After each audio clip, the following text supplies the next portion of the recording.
doing here is we're making muffins that have absolutely no flour. We're starting with pecans. I like to use pecans instead of almonds. You can do it with almonds, no problem.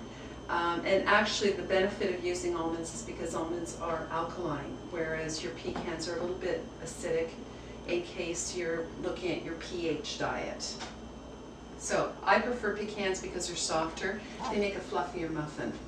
And I make my cakes out of these as well. So we start with 3 cups. You use your food processor.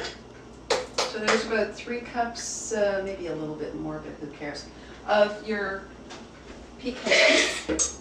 And you grind them until they're completely flour. So I'm going to make some noise here.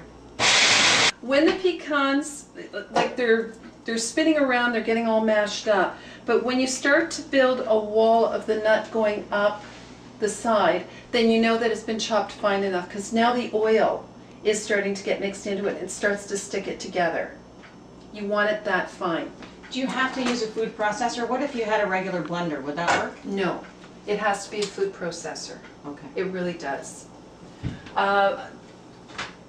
You know what? And I'd be too lazy to try it with anything else, to tell you the truth. I mean, who has time these days, right?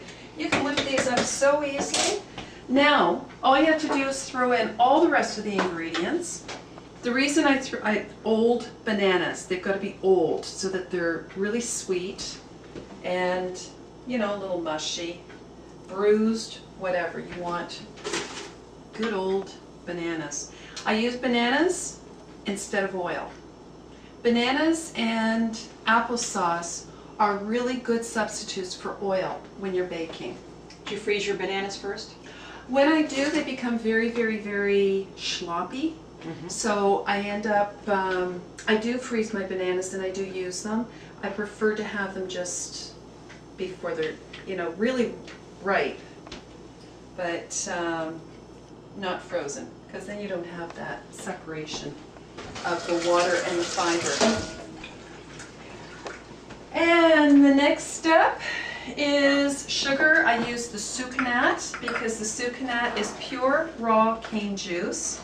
Nothing done to it. It's got all your minerals, all your nutrients, so that your body can combust these saccharides into fuel. And I just, you know those protein scoops that you get out of the, your big protein, that I use that as my scoop. Now that tastes a little sweeter than regular sugar, so how do you adjust, how would you adjust a recipe that called for regular white sugar? I don't, because none of my recipes are made for white sugar. They're all made for sucanat. Okay. I would use it just one-on-one ratio. One-on-one? So if it called for a cup of sugar, I'd use a cup of sucanat. Okay. Yeah. It has more flavor, but really if you did test it, it really isn't sweeter. It just has more flavor, and I think that's what the trick is.